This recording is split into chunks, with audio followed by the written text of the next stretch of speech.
Hello everyone, my name is Jamie and welcome back to my YouTube channel. As you can tell from the title, today I'm going to go through my favourite aroid mix of the different components I've got and why you should put them in your soil mixture. So it's going to be a super quick video.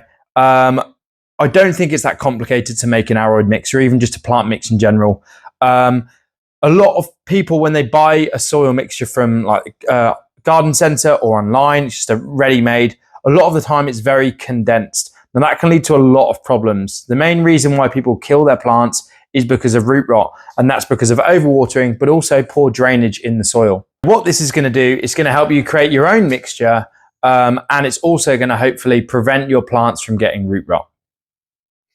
So the chunkier mixture you have, the more you're going to have to water the plant because there's more aeration in it, as well as there's more drainage. So it won't be as condensed and therefore will need watering more.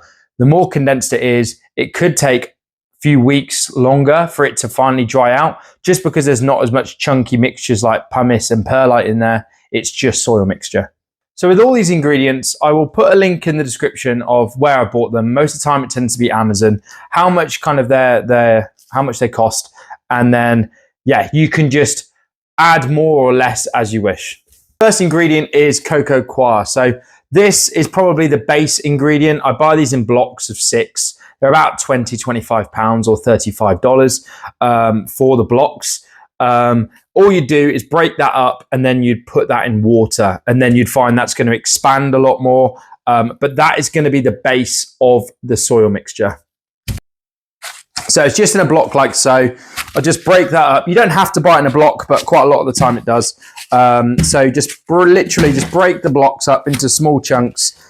And you can buy all of this or most of this stuff from a garden centre or online, and just buy it in bulk. Just all of this together cost about 65 quid, which is probably about $90. And it's going to last me a while because this is going to make a lot of soil mixture. So just break that up into a big, I've got a plastic bin right here. So just pop that in. I'm going to put all 3 blocks in because I'm going to make quite a lot of it.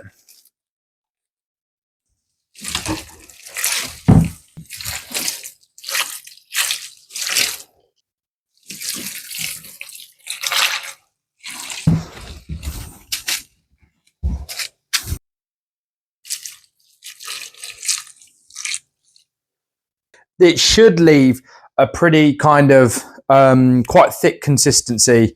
There's quite a lot. I wish I could show you on there, but there's quite a lot in here now. It's expanded quite a lot. So if you just had this alone, this CoCo Coir, what would happen is when it's wet and then you take your fingers off, you can see there that it's just all solidified. So if you were to just have this, what you'd find is you'd water the plants, the soil would then get wet, it would condense, then the roots wouldn't have anywhere to breathe, and then it would just form root rot because it would stay so wet for so long. So that's why it's not good just to have this in there. And quite a lot of the soil mixtures you'll buy from garden centres tend to just have this in because it's cheaper. However, they're also in optimum conditions that they can get away with it. Whereas obviously in a household condition, unless you have a setup like that, even then this isn't optimum, but it's still better. The next ingredient is bark. So this is actually a little bit smaller, medium grade than I usually go for, but big chunky mixtures of bark is probably better for your bigger plants. For the smaller plants, probably more of a medium grade. So with this will just add another bit, just like every single other element, another bit of chunk. So you can see with the CoCo Coir how when you condense it, it just kind of stays. Whereas with the bark, it will just fall out of your hands. And that's what you want to really be testing, is crunching it and seeing what happens. And this will just add, I'm going to add quite a lot to this. So this is the bag overall. This is going to be about, I would say 20% of the mixture. It's really cheap. That whole bag cost me 15 quid. So $25. I'm just going to mix that in. And already we can start to see that mixture's getting already a bit chunky just from the bark settling in. So I'm a big fan of the bark. I probably put a little bit more in than others, but it's personal preference. As long as the mixture is chunky enough, it doesn't really matter. So that's what we're looking like now. Is nice, heavy amount of bark, and you can already see. So you can already see here that it's falling out a little bit. It's not like massive amounts, but you can start to see that's the little test that you do and see if it's condensed, of just crunching it. There's already a bit falling out your hand. Next one is, you can't see it, but it is perlite. So this is probably the most common. It's also one of the cheapest. A lot of people wear masks when they do this because the amount of dust that comes up. This is just a volcanic rock. So you just pour that in. Now this is one of the main components. I would say 50% of the soil mixture is probably made in perlite. So with this, it's super light. A lot of people use this for semi-hydroponics as well, is that it just aerates the soil. It's really light. It's quite cheap. And a lot of people use the perlite as well for propagations with sphagnum moss. So sphagnum moss is a really good way of getting roots from cuttings, but adding a bit of perlite in as well can just stop, once again, that plant from getting root rot. And you can just buy a massive, that didn't cost a lot at all. I think that was another £15.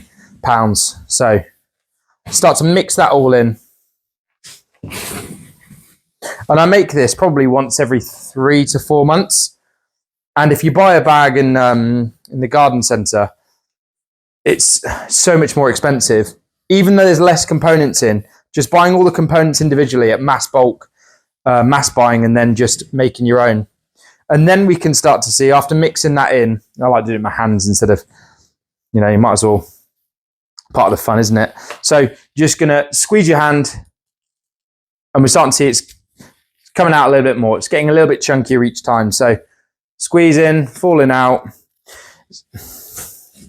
And I would have preferred a little bit of a bigger bark than this one. This one is quite small. But so the next one is pumice. So this is another volcanic rock, a lot chunkier than the perlite. The perlite's a lot smaller in regards to the little rock, and it's also a lot lighter. This adds quite a lot of weight. This is quite, it's like small stones, small pebbles. So with this, it adds quite a lot of weight, chunkiness to the mixture. Once again, another reason to aerate it. Keeps the roots nice and healthy. The roots like to wrap around things. So aroid roots anyway, like to wrap around. So these little rocks are going to help instead of. That's why you wear a mask. Yeah, and expect to spill it all down you as well. So I'm going to add in quite a lot of this. Not all of it, because I do also use the pumice for the semi-hydro. So I'm going to keep some of that. So the next one we've got is worm castings, which is pretty much worm manure. So funny story is when I bought a massive bag of this, a little bit bigger than this, and I spilled it all down the stairs, and my girlfriend was not happy that I had to let her know that I basically spilt worm poo on the stairs. So she reminds me of that. But with this, so the worm castings, you don't do as much. So with worm castings and the charcoal, which is to finish, this just helps add a bit of nutrients into the soil, makes it, give it a bit of life to it. So not too much of this because it could overpower it.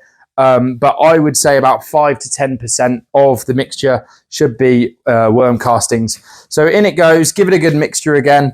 You might find a few worms in there.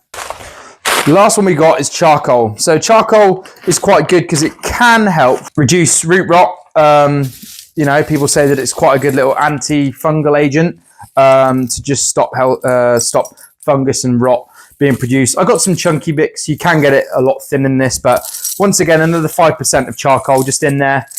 Just mixing that up, and that should be it.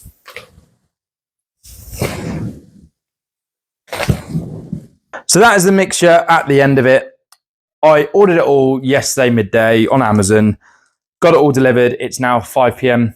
the next day. So it's that easy. I've already mixed it up, made minimal mess, but it's just super handy to just buy in bulk, make your own. It's not that hard is what I'm basically trying to say. And the mixture itself, as you can see, falls straight out the hand, super chunky. Mixed with all of those, mixture-wise, I would say between the CoCo Coir and Perlite, the majoritively about 70% of the soil mixture should be based on those two. and then the rest of it, the bark, the charcoal, the worm castings. You could even put leca in there instead. So if you're someone who's struggling to keep your plants alive and they keep dying on you, especially aroids, maybe have a look at just getting some chunky aroid mixture. You can save yourself some money by buying it in bulk, use the ingredients that I've showed you today, and hopefully that can help you out and help your plants thrive. Thank you so much for watching. Please like the video if you enjoyed it, subscribe if you want more videos to come, and give me a comment on if I've missed any ingredients out on your soil mixtures. Thank you so much, and I'll see you in the next one.